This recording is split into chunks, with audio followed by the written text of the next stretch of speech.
ಮೇಯೋದಕ್ಕೆ ಮೇವು ಇಲ್ಲದೇ ನಾವು ಬಿತ್ತಂಥ ಬೀಜ ಮೊಳಕೆನೂ ಸಹ ಬರಲಿಲ್ಲ. ಅಂಥ ಬರಗಾಲ ಪರಿಸ್ಥಿತಿ ಬಂದ್ಬಿಡ್ತು. ಏನಪ್ಪ ಮಾಡೋದು, ದನ ಕರುಗಳಿಗೆ ಏನೋ ಪರಿಸ್ಥಿತಿ ಬಂದು ಎಲ್ಲ ಮಾರಾಟ ಮಾಡೋದಕ್ಕೆ ಮುಂದಾಗಿದ್ವಿ. ಅಂತಹ ಸಂದರ್ಭದಲ್ಲಿ ಕಳೆದ 15 ದಿನದ ಹಿಂದೆ ಅಜಯ್ ಕುಮಾರ್ ಸರ್ ಅನ್ನೋರು ಅವರ ನೇತೃತ್ವದಲ್ಲಿ ಒಂದು ಪಾದಯಾತ್ರೆ ಇಟ್ಟಿದ್ದರು.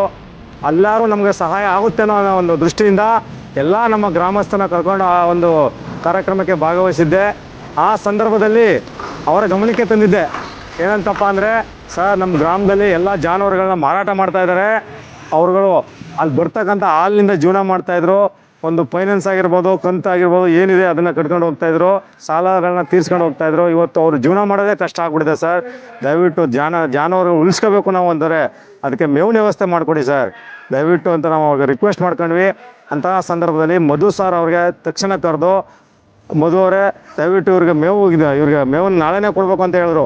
ಆ ಮಧು ಸಾರು ಪ್ರದೀಪ್ ಸಾರ್ಗೆ ಕಾಲ್ ಮಾಡಿದಾಗ ಪ್ರದೀಪ್ ಸಾರು ನಮ್ಗೆ ಭಾಳ ಸಪೋರ್ಟ್ ಮಾಡಿ ಗ್ರಾಮಕ್ಕೆ ಬಂದು ಸರ್ವೆ ಮಾಡಿ, ಮಧು ಸಾರು 5-6 ಸಾರಿ ಕಾಲ್ ಮಾಡಿದ್ರು, ನಮಗೆ ಏನು ವ್ಯವಸ್ಥೆ ಎಲ್ಲ ಮಾಡಿಕೊಡ್ತೀವಿ ಅಂತೇಳಿ.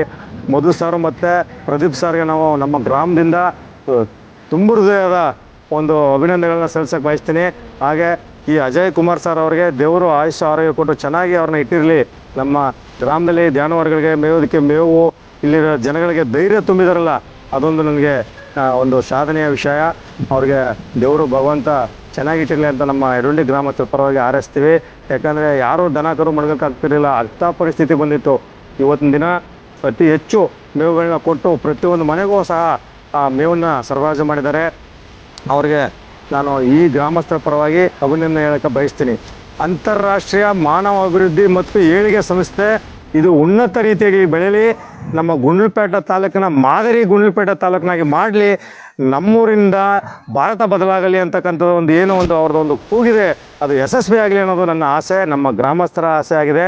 ಅವ್ರಿಗೆ ಬೆನ್ನೆಲುಬಾಗಿ ಸದಾ ನಿಲ್ತೀವಿ ನಾವು. ಗುಂಡ್ಲುಪೇಟೆ ತಾಲೂಕಿಂದ ಅಜಯ್ ಕುಮಾರ್ಗೆ ಒಂದು ಜಯವಾಗಲಿ, ಈ ಒಂದು ಸಂಸ್ಥೆ ಅತ್ಯುನ್ನತ ರೀತಿಯಾಗಿ ಬೆಳೀಲಿ ಅಂತ ನನ್ನ ಒಂದು ಆಸೆ ಪಡ್ತಾ ಆ ದೇವರಲ್ಲಿ ಪ್ರಾರ್ಥನೆ ಮಾಡ್ಕೋತೀನಿ. ಜೈ ಜವಾನ್ ಜೈ.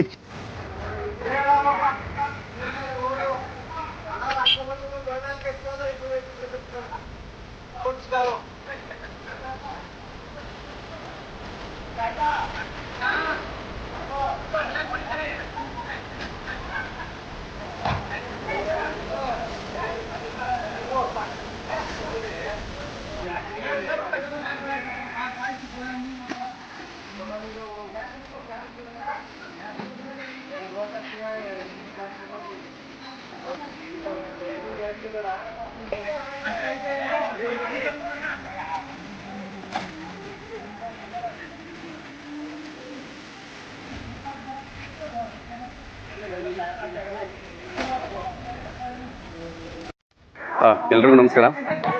ನನ್ನ ಹೆಸರು ಪ್ರದೀಪ್ ಕುಮಾರ್, ಅಂತಾರಾಷ್ಟ್ರೀಯ ಮಾನವ ಅಭಿವೃದ್ಧಿ ಮತ್ತು ಏಳಿಗೆ ಸಂಸ್ಥೆಯಿಂದ ಮಾತಾಡ್ತಾ ಇದ್ದೀನಿ. ಏನು ನೋಡ್ತಾ ಇದ್ದೀನಿ ದೃಶ್ಯ ಯಡವಂಡಿ ಗ್ರಾಮದ್ದು. ಈ ಹಿಂದೆ 3-4 ವರ್ಷಗಳ ಹಿಂದೆ ಮಳೆ ಆಗದೆ ತೀವ್ರ ಬರಗಾಲದ ಪರಿಸ್ಥಿತಿ ನಿರ್ಮಾಣ ಆಗಿದೆ.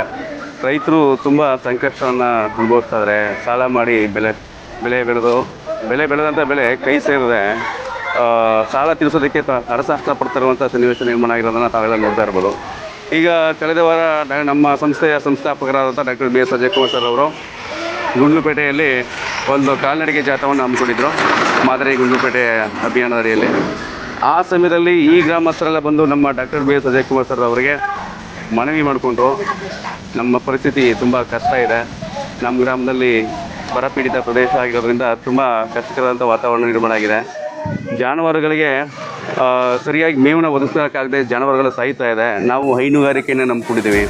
ಹಾಗೆ ದಯವಿಟ್ಟು ನಮಗೆ ಈ ಕಷ್ಟದಲ್ಲಿ ಸಹಾಯ ಮಾಡಿ ಅಂತ ಕೇಳ್ಕೊಂಡಾಗ ನಮ್ಮ doctor B S Ajay Kumar sir ಅವರು ಉಚಿತವಾಗಿ 12 ಟನ್ಗಳಿಗಿಂತ ಹೆಚ್ಚು ಮೇವನ್ನು ಈ ಗ್ರಾಮಕ್ಕೆ ಸರಬರಾಜು ಮಾಡಿದ್ದಾರೆ.